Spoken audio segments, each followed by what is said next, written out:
ፍሊንትስቶን እስካሁን ያከናወናቸው ሳይዞች አሁንም ትንሹ የቦጎሲያን ሳይት ላይ በአማካይ 9 ሰው ያለበትና በጣም ትልቁ ደግሞ የደበሻሌ ሳይት ናቸው። አሁን የምንገነባው ማለት ቦጎሲያን አንዱ ነው፣ ግን በአማካይ ኦልሞስት ከመቶ ያላነሰ ደንበኛ ያለባቸው ሳይቶች ናቸው ከቦጎሲያን በስተቀር ያሉት።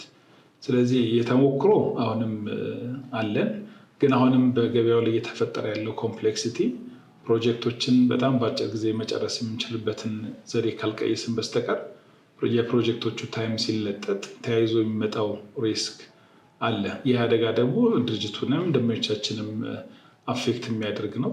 በተለይም የደንበኞችን ሳቲስፋክሽን በጣም የሚጎዳ ነገር ስለሆነ በአጭር ጊዜና በፍጥነት ሊያልቁ የሚችሉ ፕሮጀክቶች እንዲሆኑ አድርገን ነው አሁንም አዲሱን የቢዝነስ ሞዴል እየቀረጽን ያለ ነው። ስለዚህ እነዚህ ፕሮጀክቶች ፍሊንትስቶን እስካሁን ካከናወናቸው የፕሮጀክት ስፋቶች አንጻር በጣም አነስተኛ ስለሚሆኑ አፈጻጸም ላይ ምንም ችግር የሚገጥመን ይኖራል ብለን አንገምትም። ፍሊንትስቶን የሚታወቀው በግዙፍ ፕሮጀክቶቹ ናቸው። እንደውም የጀመርነው ትዊን ክሮሲንግስ በሚባለው ሜድን ፕሮጀክታችን የመጀመሪያው ፕሮጀክታችን ወደ 550 አካባቢ ቪላዎች፣ ታውንሃውሶች፣ መኖሪያ ቤቶች የነበሩት። ሁለተኛውን ፕሮጀክታችን እንደዚሁ እዛው አካባቢ የነበረው ኦኤሲስ የሚባል ሰፋፊ ፕሮጀክቶች ነበሩ እና የፍሊንትስቶን በዛው የቀጠለ የሚመስለው ብዙ ሰው አለ። ነገር ግን አነስተኛ በየሰፈሩ የሚገኙ ፕሮጀክቶችም ላይ ሰርተናል። ለዛ ነው አማራጫችንም ብዙ የሆነው። የግዙፍ ፕሮጀክቶች ጥቅም ብዙ ነው። ሰፊ ማህበረሰብ ይፈጥራሉ፣ ማለት ሰፈር ይፈጥራሉ። ወሳኝ ኮምፖነንቶችን ለብዙ ሲካፈሉ አንድ ትልቅ ወጪ የሚያስወጣ ፓርኪንግ ለ200 ለ300 ሰው ሲካፈል ድርሻው ትንሽ ስለሚሆን እነዛን ፋሲሊቲዎች አፎርደብል ያደርጋቸዋል። በአካባቢው ላይ ትልቅ ተጽዕኖ ያሳድራሉ። ያ ማለት የሰፈሩ እሴት ራሳቸው ሰፈር ይሆናሉ። የሰፈሩ እሴት በዙሪያው ብዙ ነገርን እየፈጠረ ስለሚሄድ ያ ግዙፍ ሳይት የራሱ እሴት ይዞ ይወጣል፣ ማንነት ይዞ ይወጣል። እነዚህ ሁሉ ትልቅ ጥቅሞች ናቸው። ሆኖም ቶሎ አያልቁም፣ ይዘገያሉ። ለተለያየ የገበያ ሪስክ ይጋለጣሉ። ለልዩ ልዩ ደግሞ አንፎርሲን የሆኑ ኢንጂነሪንግ ሪስኮችም ስጋትም ይጋለጣሉ። ለምሳሌ የውሃ መስመር ያልተጠበቀ ቦታ ላይ ሊገኝ ይችላል። ሰፊ ግዛትን ለመያዝ የያዙ ቦታዎች በመሆናቸው ምክንያት በእነሱ ስር የሚያልፍ ሌላ ነገር ሊኖር ይችላል። ግራውንድ ኮንዲሽኑ ያልተጠበቀ ሊሆን ይችላል። ከዚህ አልፎ ደግሞ የመሰረተ ልማት ራሱ በአካባቢው የመሰረተ ልማት ላይ የሚያመጡት ጫና የአካባቢውን የመንገድ፣ የኤሌክትሪክ፣ የፍሳሽ ተግዳሮት ይፈታተኑታል። ያ ፈተና መጨረሻ ካለቁ በኋላ የማይቆም ለረጅም ጊዜ የሚቆይ በነዋሪዎች ማህበራትና በአካባቢው መጠነኛ ቴንሽን ይፈጥራል። እነዚህ አደጋዎች፣ ስጋቶች አሉት ትልልቅ ፕሮጀክት በጎ ጎኑ እንዳለ ሁሉ። እዚህ ምንድነው አሁን ገበያው ካለው ችግር አንጻር ግዙፍ ፕሮጀክቶች አሁን ያለውን ችግር ለመቋቋም ይከብዳቸዋል ብለን እናስባለን፣ እንደምድመናል። ስለዚህ ያሉትን ግዙፍ ፕሮጀክቶች ማጠናቀቅ እና ፍጻሜ ማድረስ እንዳለ ሆኖ አዳዲሶቹ ፕሮዳክቶቻችን በተለይ አሁን ይዘን የመጣ ነው አዲሱ ፕሮዳክት ፍሊንትስቶን ዛላ የሚባለው በማህበር የተደራጁ ሰዎችን ከ15 እስከ 25 የሚሆኑ መኖሪያ ቤቶችን ከ300 እስከ 500 ካሬ ሜትር ባሉ ትናንሽ በየሰፈሩ በነባር ሰፈሮች ውስጥ በሚገኙ ቦታዎች ላይ የማቅረብ ሂደት ነው። መሰረታዊ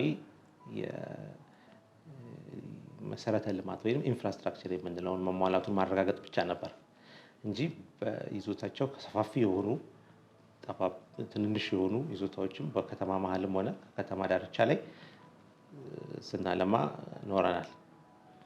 አሁን ባለን አዲስ ስትራቴጂ መሰረት ግን ትንሽ ቀየር አድርገነዋል ይሄንን ስትራቴጂ። አሁን ያለን መሰረታዊው የማልማት መስፈርት በከተማ መሀልም ይሁን በከተማ ዳርቻ ሊሆን ይችላል፣ ግን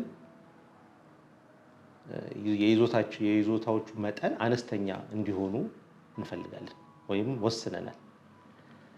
ይሄንን ያደረግንበት ምክንያት በርካታ ምክንያቶች አሉ። የመጀመሪያው ምክንያት ሎኬሽን፣ ሪል ስቴት ሲባል እንግዲህ የቦታ መረጣ ስራ ነው። በዋናነት አንድን የሪል ስቴት ፕሮፐርቲ ወይም ንብረት ቫልዩን ከፍም ሆነ ዝቅ የሚያደርገው ያ ንብረት የሚገኝበት ቦታ ነው በከተማው ላይ።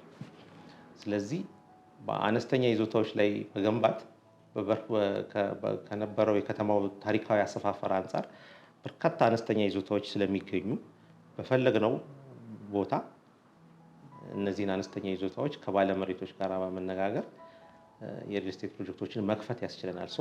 ይህንን ነፃነት ይጨምረዋል። እነዚህ ከ15 እስከ 25 ግን አባወራ የሚኖርባቸው ትናንሽ ህንፃዎች የምንላቸው በአንጻራዊነት ነው፣ እስካሁን ስንገነባ ከቆየነው አንጻር ማለት ነው።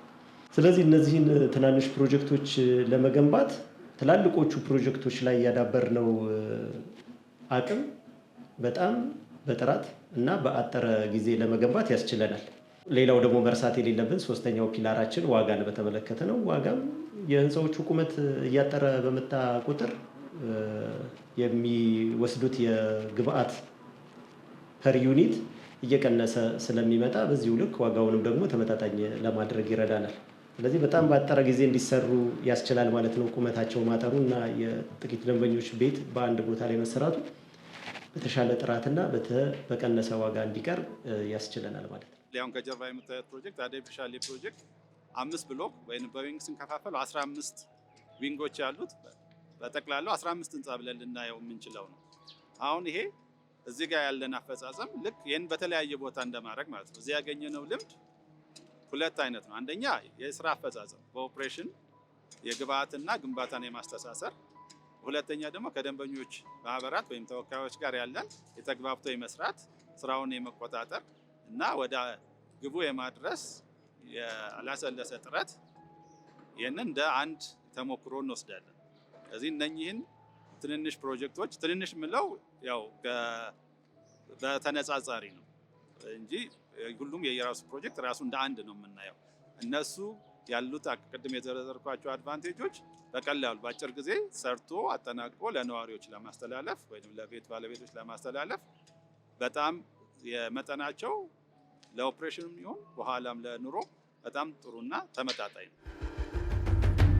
ፍሊንስቶን ዛላ ላይ ይመዝገቡ። ሙሉ መረጃውን ከቢሮ ያገኛሉ ወይም 8188 ይደውሉልን።